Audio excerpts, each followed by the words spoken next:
Hello, friends. Welcome to the Crafting for Profit Live, episode 17. I can't believe we've done 17 of these episodes.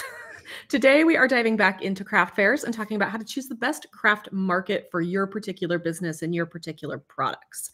We have had requests to do more episodes on craft fairs, and this is one of the biggest questions we actually get, like, how do I know which craft fair to choose?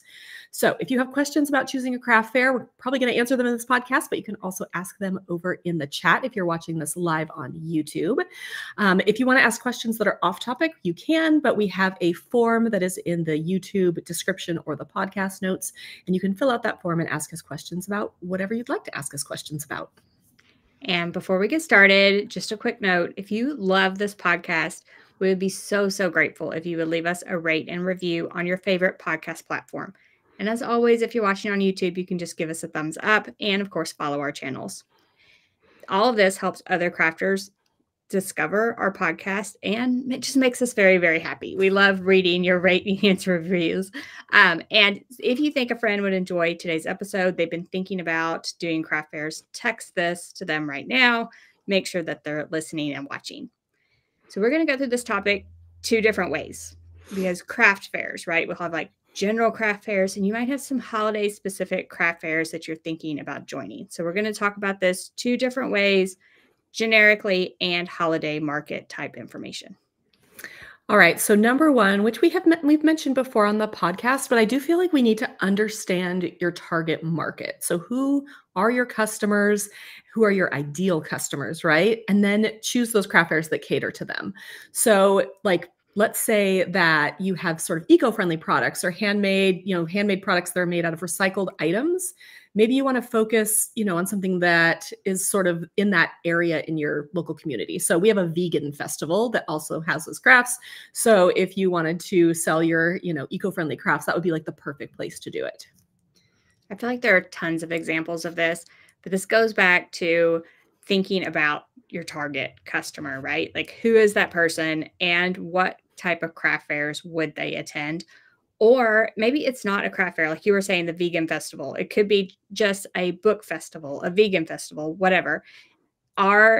Is your customer going to be at that festival? And do they accept, do they sell spaces? Do they accept craft vendors? And maybe you can apply to those. We had an eggplant festival in the town I used to live in, which is crazy. I mean, I eat a lot of things, but eggplant is not one of them. I'm just not a fan. But they also had craft vendors, and they would have their normal things, and then they would also make some like eggplant themed stuff, which I always thought was really cute. Yeah, so the local community here is very famous for Mule Day. So if you've ever been to Mule Day, it is very local to me. And yes, mules are all over everything. Even if it is just a regular craft booth, they might have some mule themed things. Oh, that is awesome. the randomness, right? It's just so random. And then there are the holiday seasons. And so generally you want to look for the same things you'd want to look for here for like a general, any time of year. But during the craft season or the holiday season, everybody is looking for gifts. I feel like that is so big at craft fairs. So, try and prioritize the events that feel like they are where people are going to be buying gifts. So maybe the vegan festival is not necessarily the best festival because nobody's buying well, I guess not a lot of people would be buying vegan food and those sorts of things as gifts. But if you had another neighborhood craft fair that was like labeled, as a place for people to buy gifts, that might be better. Yeah, there are events here that are specifically around the holidays that are just for people to go and shop for all their gifts, from small to large. So I would look for those, especially if your stuff will fit or you can make it fit into gifting.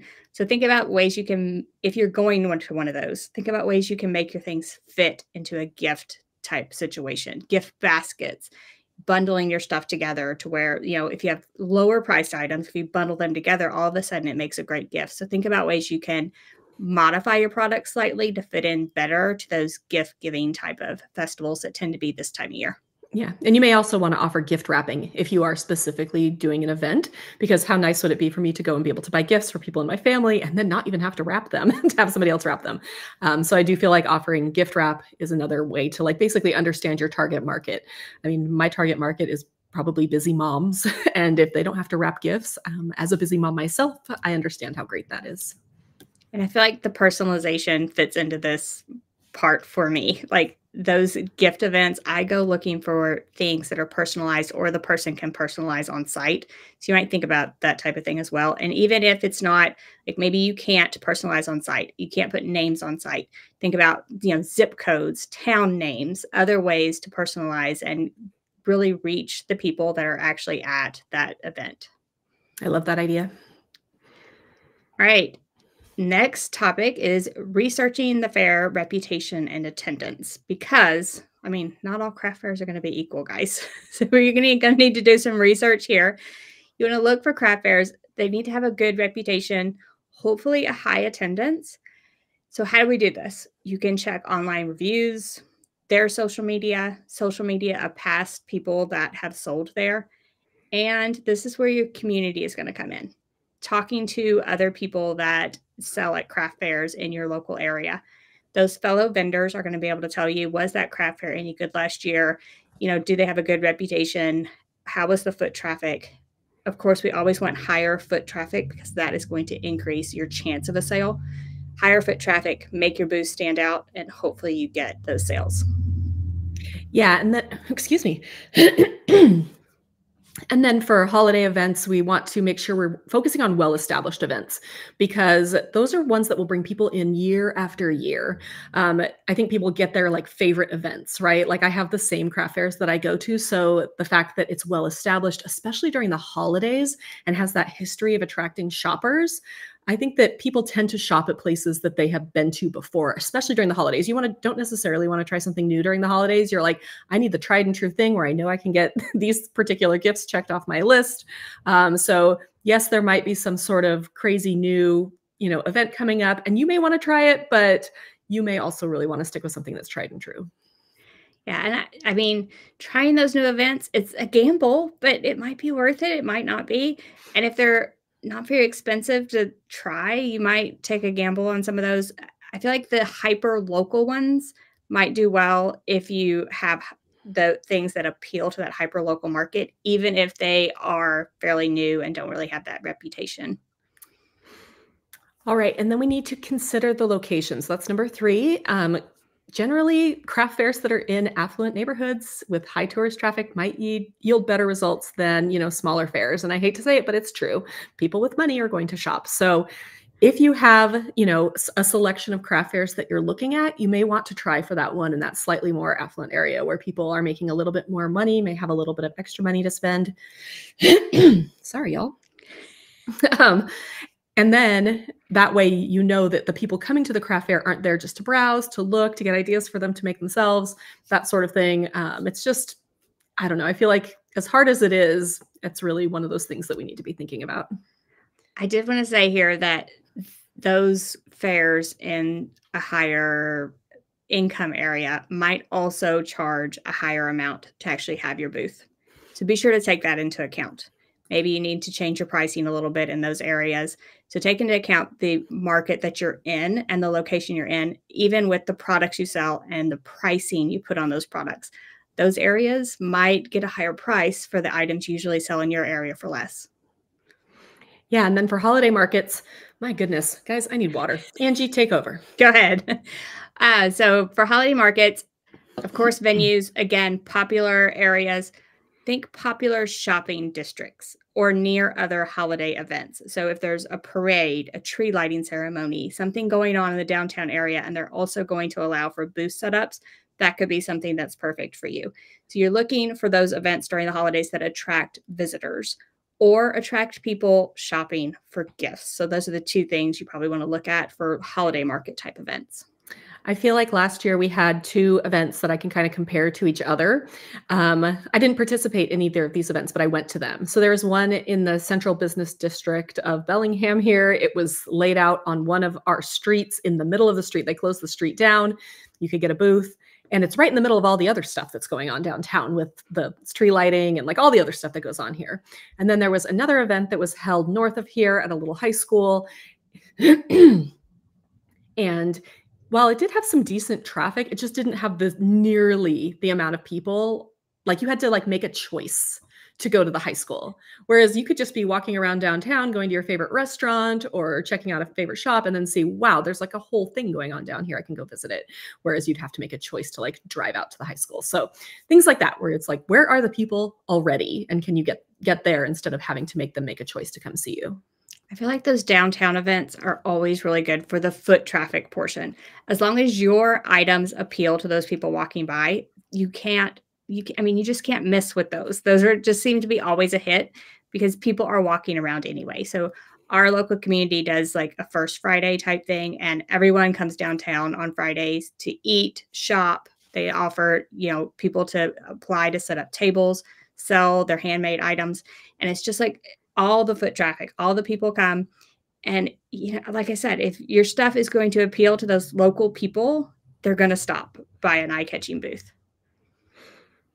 All right. Then number 4, we want to check out vendor fees and requirements. This is something that you probably do anyway because you want to know what you're getting yourself into. So there's a big craft show here that I could have applied for, but the vendor fees were $200 for the weekend. Plus my booth would have only been 8x8. So I would have had to rethink like my whole booth size, figuring out what I wanted to do. And then had it rained, which is very likely here in Bellingham, Washington, it was like going to move inside and you would just get like a 6-foot table. And I just like, I was like, this is just not going to work for me. It is a very popular event. It is probably worth it. However, I have not done it before and I'm still new. And I was really afraid that I was like, if I put this much money into it, is it going to be like a super stressful event? It's like a 2-day event. So, there's all of that as well. So I just decided, you know what, we're going to go this year, check it out. And then next year, maybe apply. And then as far as your expenses go, don't just think about the booth fees. If you're going to apply, we just said you're going to apply for events in like highly, areas that have a higher income. Think about travel. How are you going to get all your stuff there? Are you going to have to rent a trailer? All of those are going to be expenses for you to actually do this craft fair. So is it going to be worth it? Or can you put the cost of all of this into the price of your products? I feel like that's the 2 things you need to look at. I actually just watched a TikTok the other day that there was a woman doing a craft fair in it was like, Rodeo Drive style, like all of the very expensive shops in her town. It was like Chanel and like, Coach and all of this really expensive shops. And the shops came together and said, okay, we're going to do a handmade sale down the street. But they had like all of these requirements that you had to like, you couldn't use a tent. You had to have like I don't know, they had just a ton of requirements. And she's like, I got through all these requirements. And then we got there and it was raining. And then they were like, I guess you can have tents. You're going to ruin the vibe. But like at some point you're like, you have to do what you have to do to stay dry. But yeah, I felt like that was one of those ones where it was like, this has a lot of very specific requirements. And if that's something you just don't want to do, don't even apply. That brings up the point of reading that contract or agreement in a lot of detail. Make sure that you understand every rule, every requirement. If they're going to ask you to purchase insurance or anything like that, that's part of the fees that you're going to have for this event. So make sure that you read any agreement very, very carefully and make sure that you fulfill all of those and understand like your responsibilities. And then know that during the holidays that a lot of fairs might up their prices because there's just more demand and there's more potential sales, there's more traffic. So if you are selling during the holidays and you're like, wait, I just paid, $50 to be in their booth this summer and now they're charging $100 to be in the booth, that's normal. Like, it's not like they're just jacking up their prices. It's that more people want to be in that craft fair, more people want to come to that craft fair, and you should make a higher profit as well. And I feel like craft fairs are more popular during the holidays, right? Like everyone is doing them during the holidays, even if they don't do them during the regular season. Everyone wants to increase their sales, make extra money during the holiday season. So it's just like the demand. They're going to sell all those booth spaces, regardless if it's double the price or not. Absolutely. All right. So now let's talk about Crafting for Profit Holiday. So we have more tips after this, but we're going to pause here and talk about Crafting for Profit Holiday Edition for just a minute. So right now we have free passes for Crafting for Profit Holiday, and this is all about those holiday markets, craft fairs, and just increasing your online sales during the holiday season for handmade, whatever type of handmade craft that you sell. I'm really excited about this one. We've been asked to do more content regarding craft fairs in general. So we do a lot of stuff about online because we both sell online, but we've been getting a lot of requests to do more specifically for craft fairs. So we are doing holiday market edition this year, and it's a little bit smaller than our other camps, but I think it's going to be really great. I'm really excited about all of the speakers we have lined up. We have some really, really great classes, and that like a lot of it will apply to online. So if you are selling online, you can totally get something out of it. But then there's also things like booth displays and how to, interact with customers and how to attract attention to your booth and all of these things that you're going to want to know for the holidays. Yeah, there are even some classes on basically turning your own products holiday. So, sort of putting a twist on your products for the holiday. A few of the things we've mentioned, more information on like bundling things together, doing gift baskets, different things like that. I have a whole class on Black Friday sales, how to plan them. I have like a free like cheat sheet type of thing where you can fill out all your information and make the most out of those Black Friday sales. So if you sell online, yes, there's definitely things for you in Crafting for Profit Holiday. And it's October 10th through 12th, and you can just grab a free ticket right now. So join us October 10th through 12th for free. And like, if there's no other reason, we have over $4,000 worth of giveaways. And all you have to do is have your free ticket to enter those giveaways. It's awesome. We have really great sponsors again this year. We've got Heat Transfer Warehouse, Bella Canvas, Glowforge. I'm missing one. You are missing one, and I'm trying to think. Creative Fabrica. Creative Fabrica, yes. Yes. So those are our sponsors for this event. They have some really great giveaways. All of our, well, not all of our, but a lot of our speakers have giveaways. Angie and I have some great giveaways. So even if you just want to grab your free ticket and win some stuff, you don't even have to go to any of the classes if you don't want, but you should because they're very good and I'm very excited about them this year. So you can grab your free ticket at craftingforprofitcamp.com. And if you're on YouTube right now, I put a QR code up in the corner. But if you're not, just head to craftingforprofitcamp.com. And it's also in the podcast notes as well as the YouTube description if you don't want to type it all out. I'm really excited. Are you excited? I am excited. I feel like this is going to answer a ton of the questions we get about craft fairs. And if you sell handmade, you're probably either doing craft fairs or thinking about doing craft fairs. So we want to help you be more successful with those. And I feel like this is our answer to that, is a whole event around craft fairs, holiday markets, and just increasing holiday sales in general, regardless if you want to do those craft fairs or not. All right, so let's go back to ways you can choose the right market. And we are on number 5. We need to evaluate the fair's marketing and promotion. And I feel like this is a big one that I see people complaining about after the fact. They do this craft fair, they don't make a lot of money, and they were like, yeah, the vendor or the organizer never promoted it. And if you don't have a big audience yourself, you can promote it to your friends and family, but it's really up to the fair to do that marketing and promotion. The big part of it. You can do what you can. The vendor, or all the vendors will do what they can, but I do feel like there is it's on the vendor on the organizer to actually do a lot of that marketing and promotion, whether that's we get ads in our local neighborhood newspaper, signs up around town, Facebook page, different ads running on Facebook or Instagram or other platforms. So you want to make sure that the organizer is actively promoting the event, because if you don't, nobody's going to come. And sort of the same ways we talked about before, like how do I know if they've promoted in the past? Look, their promotions on the past on social media are probably still there. How much did they promote it? What kind of interaction did they get? Ask other people. That's highly, highly important. Get a community of makers around you where you can ask.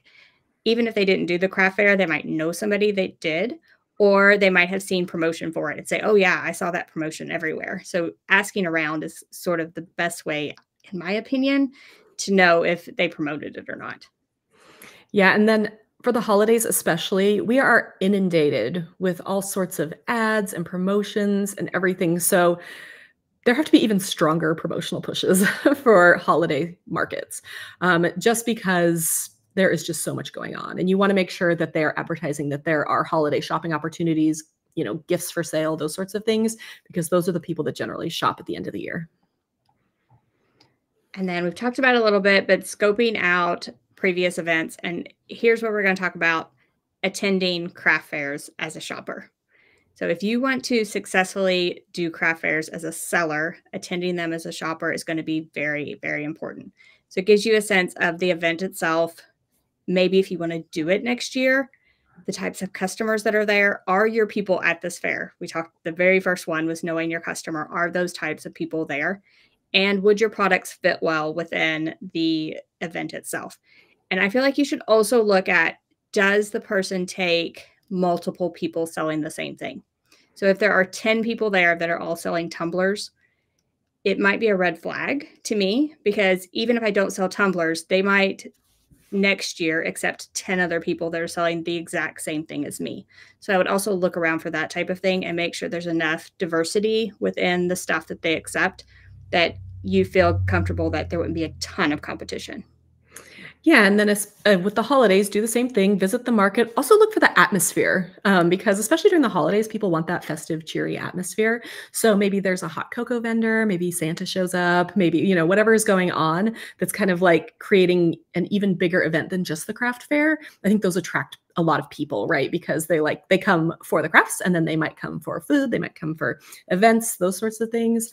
So check it out. Like, go around to some of the local craft fairs that are coming up for the holiday season. I think that we would probably consider holiday craft fairs starting in October, and just see how they go. And then if you feel like they have a really good atmosphere, if the vibe is right, then definitely sign up next year.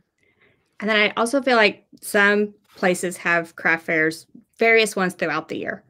And I would say if one of them is good, they're probably all going to be good. So if you go to their holiday market version and it's really good, and then they have a craft fair in the spring, you might look at their spring fair because their holiday one was so good. So I would also say look at the other fairs that they might host, because a lot of people do multiple ones throughout the year. Yeah, that's a good idea. I have to cough again. I've got a frog in my throat today. Sorry, y'all. All right. Number 7, let's talk about evaluating the competition. So Angie talked about this a little bit. You don't want to be at a craft fair where everybody is selling the same thing. So our local craft fair, the organizer makes sure that she only has up to 2 people in each category. So there is not going to be 12 people selling soap. There's not going to be 6 people selling tumblers. And I think this is a good thing, right? Because like Angie said, you don't want to get there and be one of 12 booths that all sell the same thing, and then you're competing on price, and you don't want to do that. You want to stand out. And there are other ways to stand out, and we've talked about them in different episodes of this podcast, probably something we should go into even more. But I do feel like finding an event where you will stand out, where your stuff will be unique, is really important. And I don't think we're saying here that you won't have any competition, because you will probably have some competition. There will be some similar products and crossover, even if they vet each vendor. But that's okay. Your products are unique. You are going to make your booth stand out. You are appealing to that ideal customer that you have in mind. And it is okay to have some competition. We don't live in a world where there's going to be none, but you are looking for that specific person that loves what you make. And again, then for the holidays, you want to make sure that you have products that fit that gifting niche, however that is, whether that's bundling products together, creating special gift baskets. We've talked about this a bunch. I do feel like having those unique giftable items is really important during the holidays. And if you have that community of makers and you're all doing the same craft fair, you can consider kind of putting your things together as well. So maybe you rent one big booth, you are 3 people within it, and you can kind of bundle your products together for a unique gift. So that might be a way to bundle. If you're thinking my products don't work together, I only sell tumblers. Maybe it's a tumbler, a coaster, person, and I don't know what else goes cute with pair those. Of socks. And a cute pair of socks. And it is the perfect gift for mom if you are all 3 in a booth together, or can get your booth side by side and kind of bundle your things together. I love that idea. I like the idea of being able to go from like having like a little ticket that says you get to pick one thing from each booth, at this price point or whatever, and then you can put it all together. That'd be really fun. It's like a little gifty scavenger hunt. And then bring your gift wrap it up, bring basket. Maybe there's tickets and a basket, and you can fill your basket as you go along, and then you pay at the end. Okay, I really like this idea, and I'm going to go find some besties to do this with, because it sounds like a really fun idea for the holidays. It would be so much fun. And just think about the people walking through with their basket and like putting it all in there and making build a basket, build a basket. And you can have I love this idea. I want to make it happen. All right. And then our final idea is to test smaller fairs before going big. So if you're new to craft fairs, start with like those smaller hyperlocal events, in your neighborhood or in your community before you go to these much larger events. So I did a craft fair this summer, local neighborhood. I decided the big one that's downtown in Bellingham is a little bit too big for me. But then there's like the really big ones, like Renegade in Seattle is really big that I could do at some point. But that is just, I'm like, okay, that's not where we start. We do not start at Renegade. We start locally with the people that people that you can invite, those sorts of things. And then for the holidays, if you're gearing up for that big holiday market, you might do a smaller craft fair first, or even a smaller holiday market first. And you're going to fine tune your booth setup during this time. And think about those holiday decorations, especially for those holiday markets. People are going to want to see your twinkle lights. They're going to want to see a festive little banner that has a cute Santa on it, something that makes your booth stand out and sort of like makes it a little bit holiday. I feel like that's just so important during the holidays is the vibe. Like during a summer craft fair, the vibe is that it is summer and it's all warm and you're just outside and you're going to a craft fair. That's the vibe. But at the holidays, you have to like work for it. You have to, have that, evergreen swag banner or whatever it is, just to like reinforce the fact that this is a cheery time and we're gonna be jolly and it's gonna be great. And I think it's just really important during a holiday fair. Absolutely. Okay, I saw a few questions coming in on the YouTube chat. If you have any other questions about finding the best craft fairs, we are happy to answer those now. So if you're joining us live on YouTube, just go ahead and pop those in the questions. And I am going to do this one first. What is the best way to let people know about your website during a craft sale? So I feel like the craft fair that I did, people took my business cards, which I was really impressed with. A QR code is another way if somebody wants to get to your website, or especially if they ask, like, okay, how do I find you online? Boom, QR code, really easy way to do it. Yeah, I think the QR code, and 100% send them to an email list where they can sign up. We're going to talk about that on every podcast episode because it's so important. So I would say to send them to an email list where they can sign up. And then you can use that email to tell them about your website and, everything else that you offer. Maybe all of your products aren't at the craft fair. And you can tell them about your other offerings later once they're on your email list. Yeah.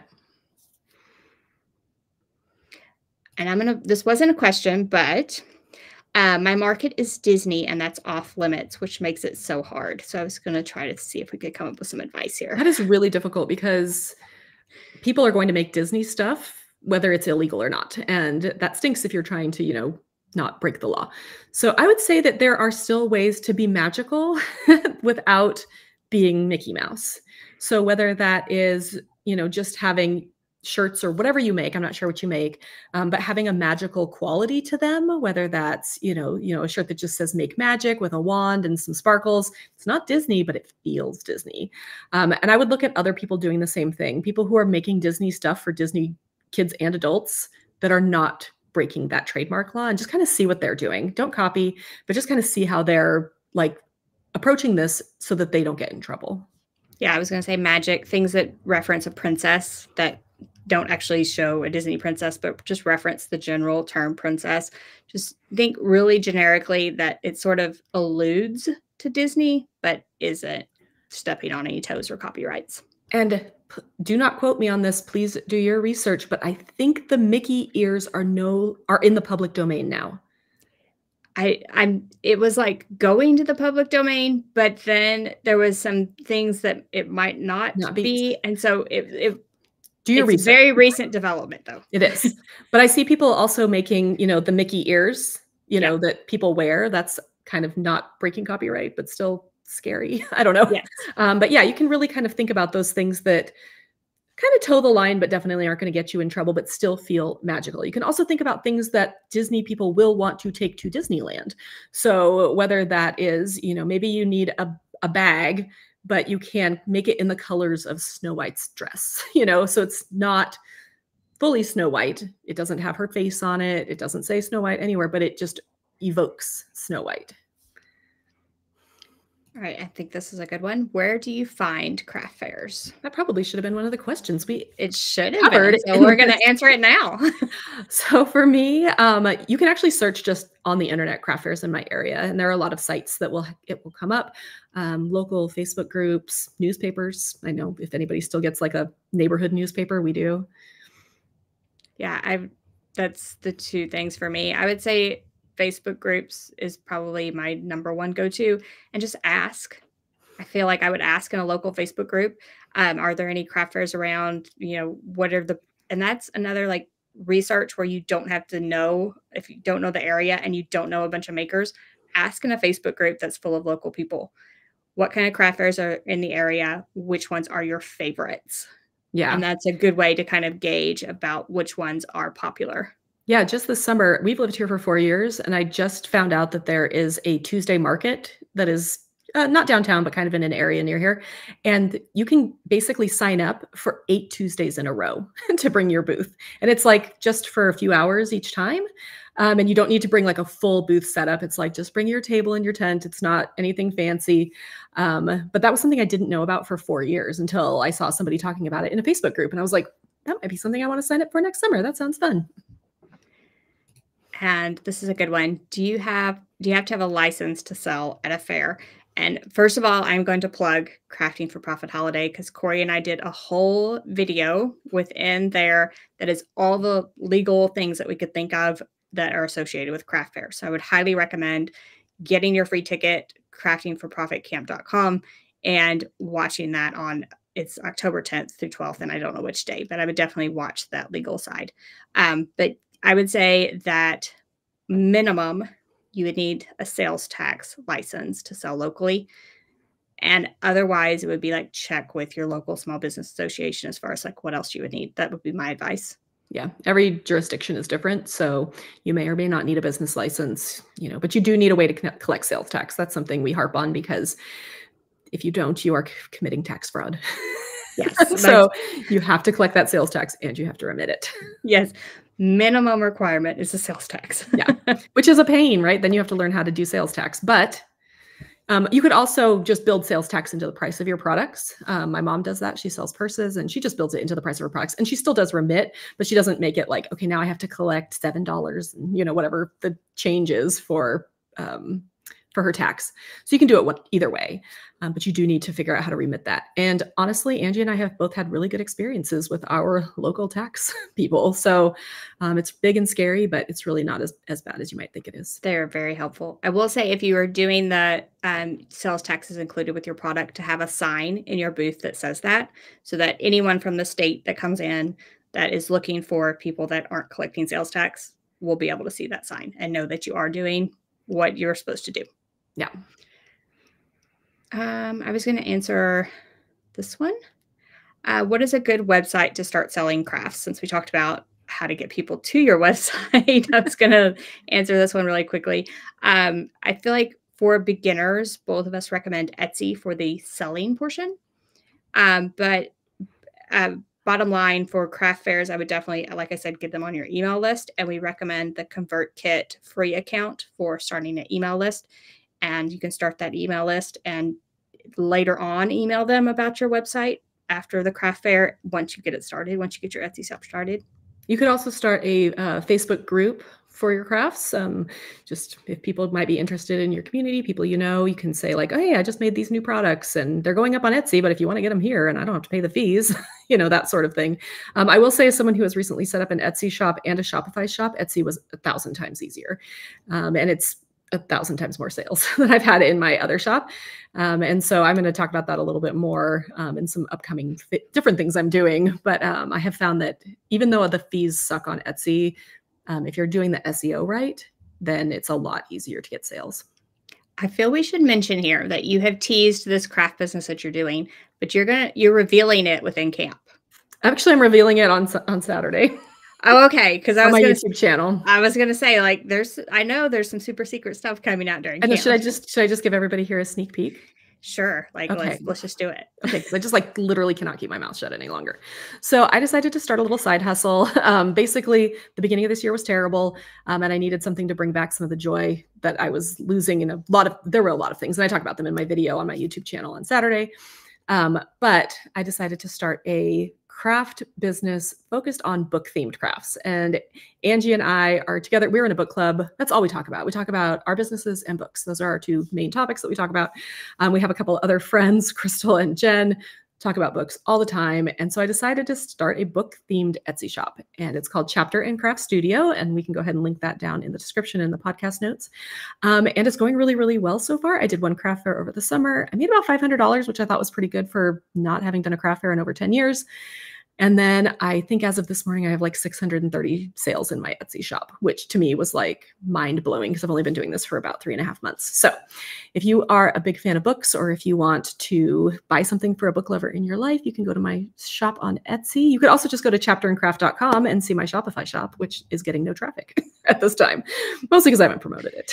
I feel like we should mention that you did this using all the things that we recommend and did not use your own social media to start this. I feel like we should mention that. I have not shared. This is like the first time my wider audience is hearing anything about this. So I did not use my Hey, Let's Make Stuff name until this moment. And I've made like a tiny little social media account, and I've done pretty much everything I've done with SEO. So it's, I worked really hard on my product listings, and honestly, I was a little shocked, but I do feel like I found a really good niche, which helps. And I'm really excited. I'm going to be doing some videos on Saturdays, just kind of my journey, and then talking about what I've done and how you can then use that in your own business. Because I think being able to start from scratch is really difficult. And so I wanted to try it. I wanted to be like, okay, we're starting this without any sort of any of my name behind it, and it worked. And so I'm really excited to share more. And if you like books, it's the cutest stuff ever. You need to go to her shop. Cutest stuff ever. It's really fun. And I've found a lot of joy in it too, which is, I think, the main reason I started it. Yeah, it's fun to be able to have a little business on the side, but we had so many health issues in my family earlier this year, and it was really heavy, and I just needed some joy. And so I kind of turned to reading and crafting, my two first loves, and combined them, and here we are. Amazing. Okay, I think that was all the questions. So next, let's see, in 2 weeks, we're going to do our quarterly Ask Us Anything type of thing. And we're going to be talking more about, Corey just mentioned a few things about motivation, what keeps us going, how do we stay inspired, because it's tough out there, y'all. It's tough out there some days. We've been feeling it lately, so we thought we would kind of steer the questions toward that. So if you have any questions about motivation, staying inspired, ask us those in the form. So in the YouTube description or the podcast notes, you'll find a form to ask us questions. Ask us those, and we'll incorporate some of those into our next episode. And of course, if you want to know more about craft fairs, sign up for Crafting for Profit Camp Holiday Edition. We are talking about craft fairs and making more money during the holidays in general with your handmade business. And you can get your free ticket at craftingforprofitcamp.com and join us October 10th through 12th. And like we said, if you want to keep supporting the show, it's actually really easy. Just take a moment to rate and review the podcast on your favorite platform. Every review helps us get discovered by more amazing crafters like you. And the link to Corey's shop is look up Chapter and Craft on Etsy. On Etsy. I'll also drop the link down in the description once this is done. Okay. So be